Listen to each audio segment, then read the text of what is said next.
Assalamualaikum warahmatullahi wabarakatuh. Halo kawan pajak, selamat datang di Bincang Pajak KPP Madya 2 Jakarta Selatan 1.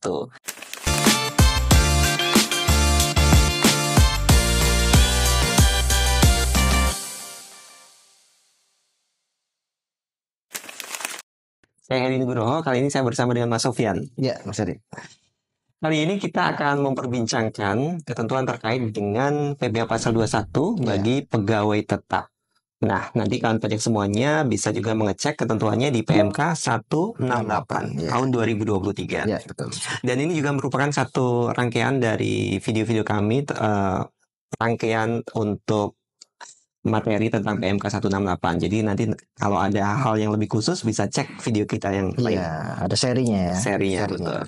Nah, Mas Sofyan, terkait dengan PPh Pasal 21 untuk pegawai tetap. Iya. Mungkin kita bisa memulai dari sebenarnya siapa saja sih yang masuk pegawai tetap, atau definisinya sesuai dengan ketentuan perpajakan seperti apa pegawai tetap itu? Pegawai tetap ya Mas Adi ya. Jadi sesuai dengan ketentuan, pegawai tetap itu adalah pegawai yang menerima atau memperoleh penghasilan secara teratur, ya, termasuk anggota dewan komisaris gitu kan, dan anggota dewan pengawas.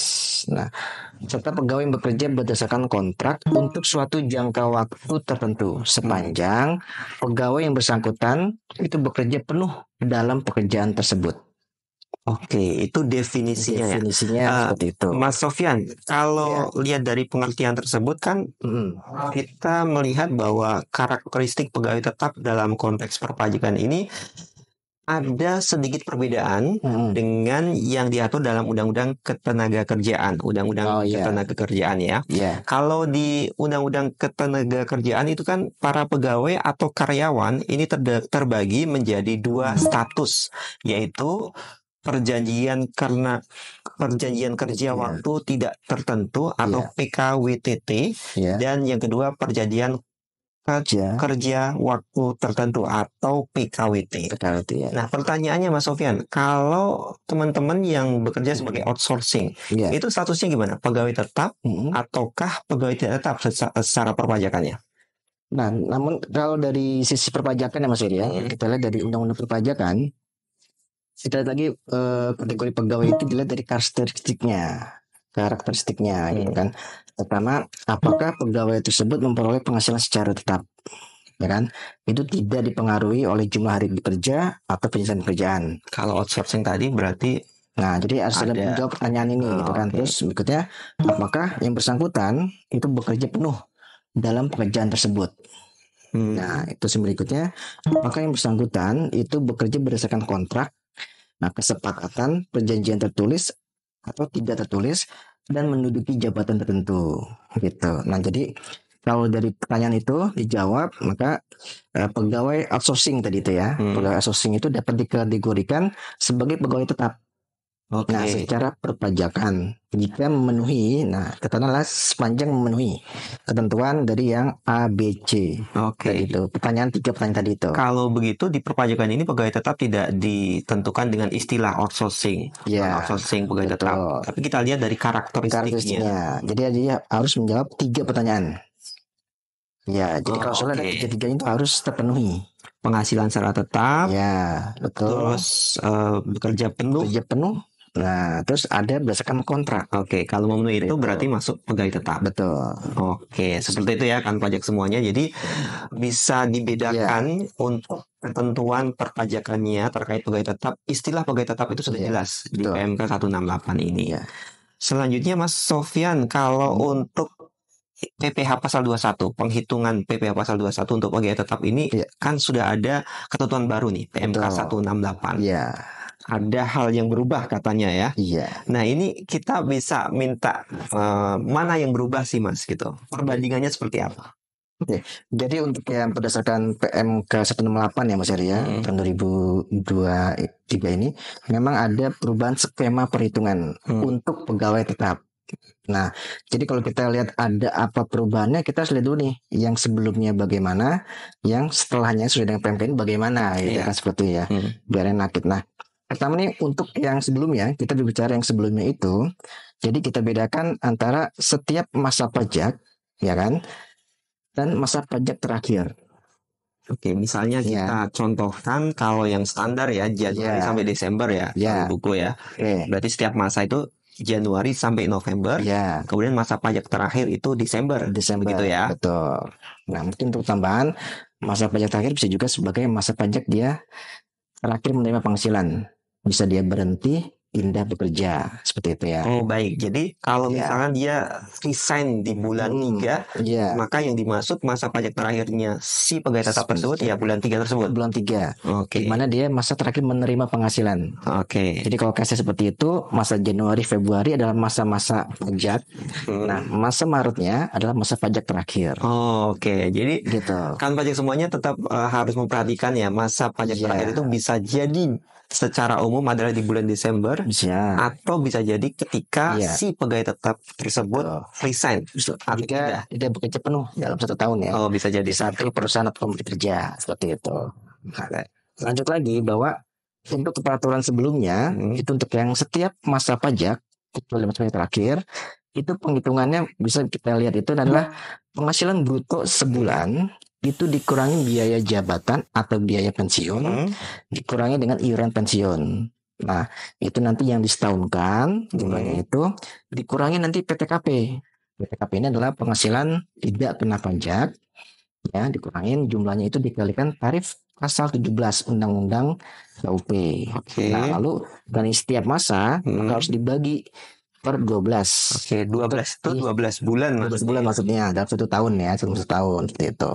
Jadi kita ulangi terus setiap masa pajak itu ya peraturan sebelumnya penghasilan bruto dikurangi dengan pengurangannya bisa biaya jabatan, pensiun, iuran pensiun, lalu disetahunkan penghitungannya dikurangi PTKP setahun.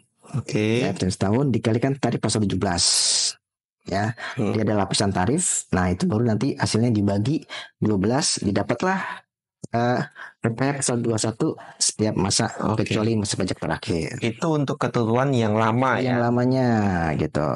Nah, kalau yang barunya untuk yang masa pajak setelah masa pajak terakhir itu lebih simpel Mas Heri. Iya. Ya kenapa? Seperti apa? Karena PMK 168 dia pakai skema TER. Iya. Tarif efektif rata-rata pasal 21. Nah, R ini seperti yang kita tahu ya dalam video sebelumnya itu juga ada didasarkan pada PTKP ya penghasilan tidak kena pajak dan juga jumlah penghasilan brutonya. Dari ini ada kategori 3 A, B, C gitu kan. TER A, TER B, TER C seperti itu. Nanti masing-masing ada berapa tarifnya sesuai dengan berapa dia PTKP-nya masuk mana dan jumlah penghasilan bruto yang besar. Nah, tinggal penghasilan bruto dikalikan dengan TER bulanan, lebih simpel seperti itu. Dan ini TER bulanannya ini sudah ada daftarnya ya. Sudah ada ya. Tadi Mas Sofian menyebutkan untuk masuk TER mana itu harus menentukan PTKP-nya, kemudian jumlah penghasilan brutonya. Maka nanti masuk TER A, TER B atau TER C. Ini nanti kalau kawan pajak semuanya butuh informasi atau belajar lebih lengkap terkait TER ini bisa lihat video kami sebelumnya ya. Untuk TER PPh pasal 21 itu sudah kita bahas. Ya betul. Nah, itu kan tadi untuk masa pajak selain masa pajak terakhir Mas Heri. Nah, untuk masa pajak terakhir, nah sebenarnya ini sama ya. Dihitung sesuai dengan menggunakan tarif pasal 17. Cuma ada sedikit perbedaan saja gitu kan, di mana di masa yang sebelumnya untuk perhitungannya kita cari dulu PPh pasal 21 setahun. Ya, setahun dicari dulu, yaitu caranya penghasilan bruto setahun di jumlah penghasilan bruto misalkan Januari sampai Desember dikurangi dengan biaya pengurang yaitu biaya jabatan ya kan, pensiun, iuran pensiun dan PTKP akhirnya. Itu kan didapat penghasilan bruto dikurangi PTKP, penghasilan neto dapatnya dikalikan tarif pasal 17. Nah, kan kita lalu mencari masa terakhir misalkan Desember nih. Bagaimana ya? PPh pasal 21 masa terakhir atau Desember contohnya itu tadi didapat PPh 21 setahun itu dikurangi dengan PPh 21 yang sudah dipotong masa-masa sebelumnya misalkan Januari sampai dengan November. Baik. Itulah masa PPh 21 masa pajak terakhir atau Desember tentunya. Baik. Itu untuk PPh pasal 21 pajak terakhir. Nah, di tahun peraturan sebelumnya. Nah, untuk yang baru untuk masa pajak terakhir sebenarnya tidak ada perubahan yang signifikan ya. Jadi kalau kita lihat malah ini ada tambahan pengurang Mas Heri. Nah, jadi kan penghitungan pasal 21 tahun, pengesahan 21 tahun, dikurangi biaya seperti jabatan, pensiun. Sekarang tambahannya adalah bisa dikurangkan dengan zakat atau sumbangan keagamaan yang wajib yang dibayar melalui pemberi kerja. Tambahan itu jadi ada tambahan pengurang. Oh, oke. Itu opsional ya, bisa masuk ke situ. Itu berupa zakat atau sumbangan keagamaan yang dibayar melalui pemberi kerja. Gitu kan? Melalui pemberi kerja. Kalau dulu kan zakat itu bisa dimasukkan tapi di SPT tahunan ya. Betul, SPT masing-masing ya, seperti itu. Iya.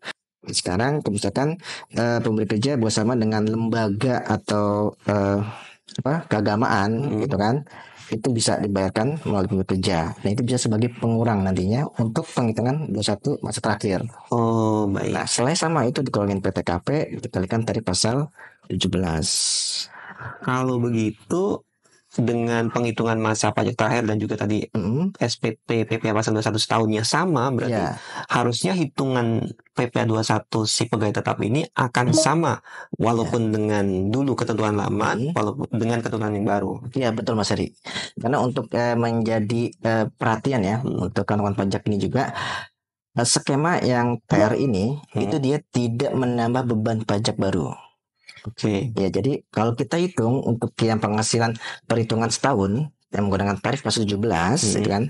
Karena ini tidak akan berubah karena tarifnya masih sama, lapisan tarifnya masih sama gitu kan. Tarif pasal 17 gitu kan. Nah, hanya nanti mungkin ada perbedaan gitu kan. Jumlah setiap masa pajak sama masa pajak terakhir. Ada pergeseran jumlah besarannya. Ada pergeseran jumlah. Tapi yang menjadi highlight juga bahwa untuk jumlah PPh pasal 21 setahun tetap sama. Setahunnya tetap sama karena dihitung menggunakan tarif pasal 17 yang masih sama. Ya, dan malah tadi dengan PPh pasal 21 dengan penghitungan penghasilan bruto setahun sebulan dikalikan per bulanan itu malah akan menjadi lebih simpel ya. Lebih simpel. Kenapa? Karena bisa juga untuk check and balance juga ya. Jadi kan untuk yang pegawai juga bisa simpel dia menghitung penghasilannya. Berapa sih penghasilan bruto yang diterima, lalu dikalikan dengan per KTKP-nya berapa cuma itu bisa dicek gitu kan. Baik, Mas Sofyan, terima kasih. Nah, Mas Sofyan ini kan tadi kita untuk menghitung PPh pasal 21 itu kan sangat berkaitan dengan PTKP. Ya, betul. PTKP si pegawai tersebut. Mungkin kita bisa minta penjelasan lebih lanjut ya tentang PTKP ini ya. Bisa jadi kan teman-teman semuanya masih ada yang belum paham betul. Apa sih sebenarnya PTKP itu, Mas? Oke. PTKP itu kan singkatan, kepanjangannya penghasilan tidak kena pajak. Itu adalah batasan penghasilan wajib pajak orang pribadi yang tidak dikenai pajak. Nah, dengan kata lain, jika penghasilan seseorang belum melewati ambang batas PTKP, maka dia belum dikenai pajak penghasilan atau PPh. Oh, begitu. Jadi sebenarnya tujuannya ini apa, Mas? Untuk adanya PTKP ini? Ya, jadi tujuan dari penerapan PTKP ini adalah untuk meringankan sebenarnya Mas Ari, meringankan masyarakat menengah ke bawah yang memiliki penghasilan di bawah PTKP. Nah, hal ini karena pada dasarnya PPh itu dikenakan atas penghasilan kena pajak. Oke, jadi kalau misalkan penghasilan di bawah PTKP, maka dia tidak kena pajak. Tidak dikenakan pajak karena belum memenuhi ambang batas. Seperti itu. Jadi sebenarnya kawan pajak semuanya yang penghasilannya masih di bawah PTKP itu sebagai upaya pemerintah untuk meringankan ya. Betul. Tidak akan kena pajak. Tidak dikenakan pajak penghasilan. Dan semua orang berarti berhak ya atas PTKP tersebut ya. Betul, Mas Heri. Nah, kalau misalkan kasusnya begini, Mas, PTKP itu pertanyaannya adalah sebenarnya kapan ya kita akan bisa menentukan jumlah PTKP kita? Misalnya ada si pegawai tetap ini dia baru menikah di bulan Februari tahun 2023. Oke. Apakah 2023 ini sudah langsung dia PTKP-nya berubah? Atau bagaimana? Oke. Jadi sesuai dengan ketentuan di perpajakan bahwa PTKP, penetapan PTKP itu ditentukan berdasarkan keadaan pada awal tahun kalender. Awal tahun kalender. Kalau tadi kan saya contohkan Februari 2023 menikah. Awal tahun kalender Januari. Nah, awal tahun kalender adalah Januari. Januari. Kita lihat posisi kondisi pada awal Januari. atau 1 Januari. Iya. 1 Januari berarti dalam hal ini yang bersangkutan itu belum menikah. Belum menikah. Maka untuk tahun kalender 2023 PTKP adalah masih PTKP contohnya TK 0 ya, karena belum menikah, tidak kawin gitu kan. Nah, lalu bagaimana pengakuan menikah ini gitu kan. Nah, nanti baru status menikah ini akan diupdate ya PTKP-nya itu di tahun kalender berikutnya. Oh, oke. Di tahun 2024. Dimulai Januari 2024 baru bisa mengklaim statusnya menjadi kawin. Iya, jadi untuk di tahun 2003 tetap di awal masih TK 0. Nah, baru nanti di bulan tahun berikutnya di awal tahun ya 2024 itu baru bisa digunakan PTKP K berapa tanggungannya. Oke. K 0 berapa. Berarti sama juga dengan status ketika di pegawai tetap dia punya anak di tengah tahun. Betul. Maka dia baru bisa akan memasukkan tanggungan tambahan tersebut di awal tahun berikutnya. Oke. Ya, jadi jangan lupa kalau misalkan di pertengahan tahun itu ada perubahan menikah atau ada anak gitu kan, anak baru putra putri, itu silakan nanti mengupdate data PTKP untuk tahun berikutnya.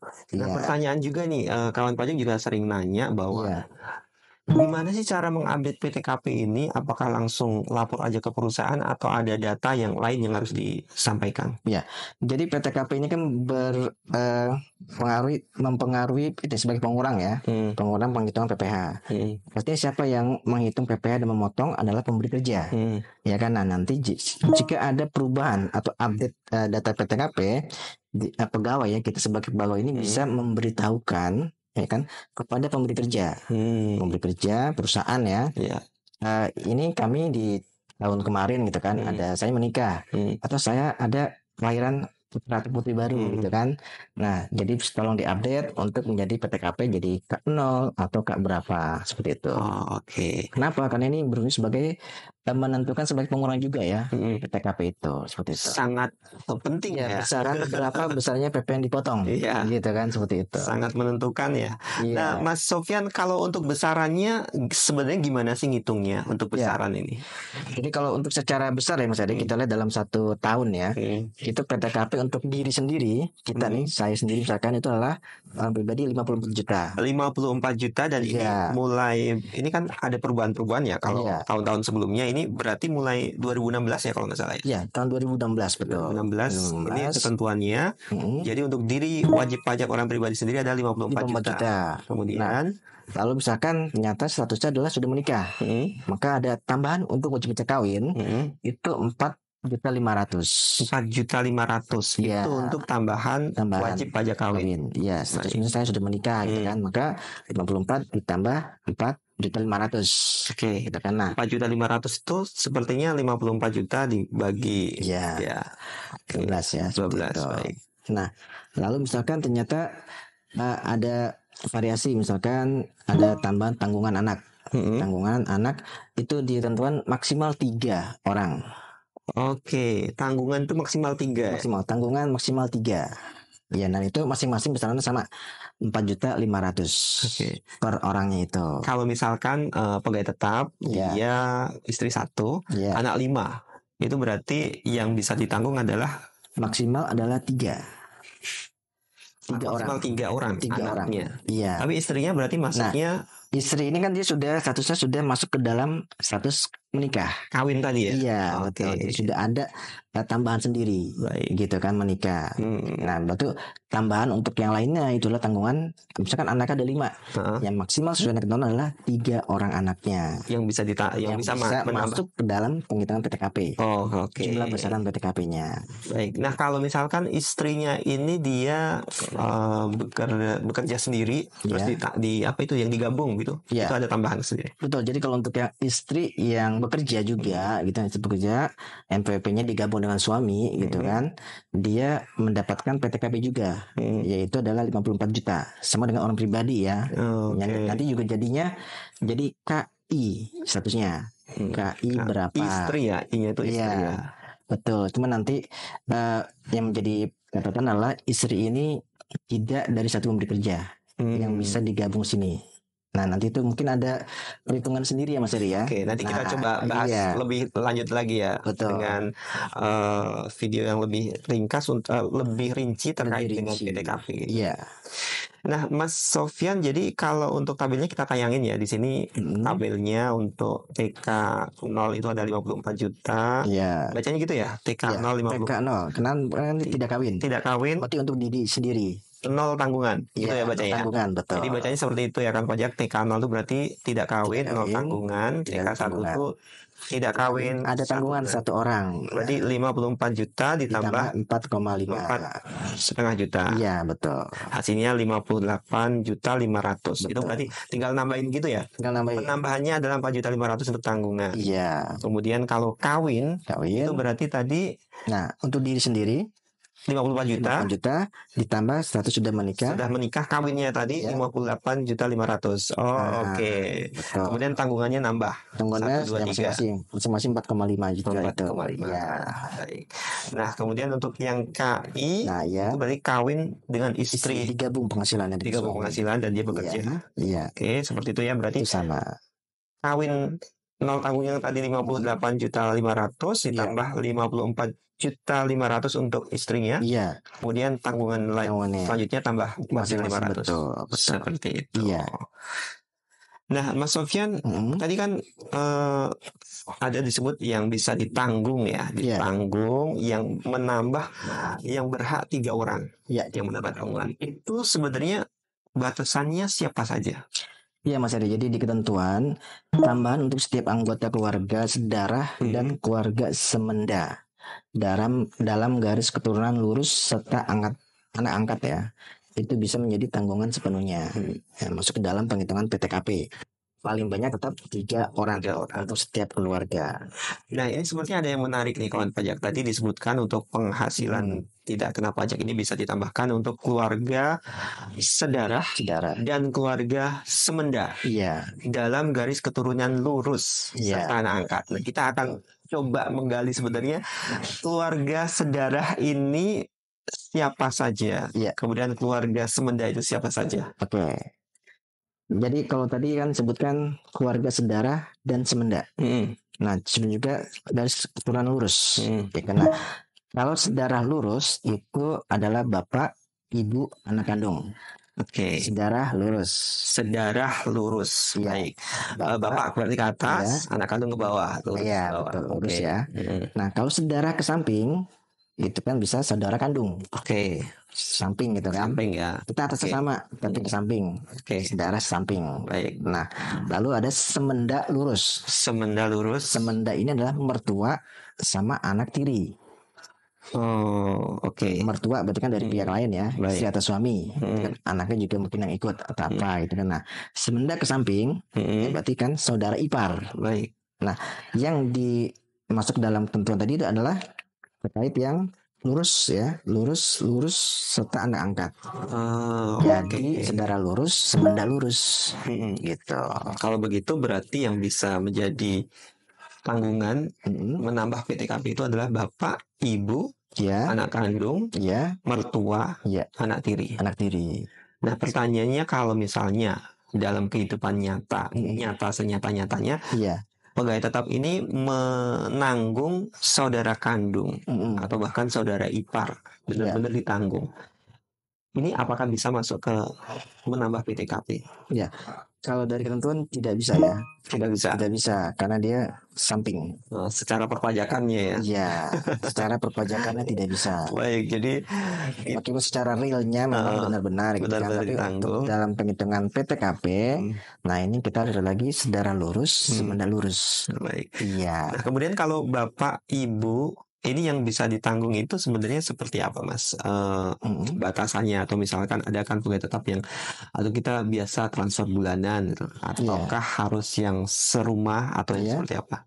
Ya, jadi anggota keluarga yang menjadi tanggungan sepenuhnya gitu, yaitu anggota keluarga yang dia tidak mempunyai penghasilan.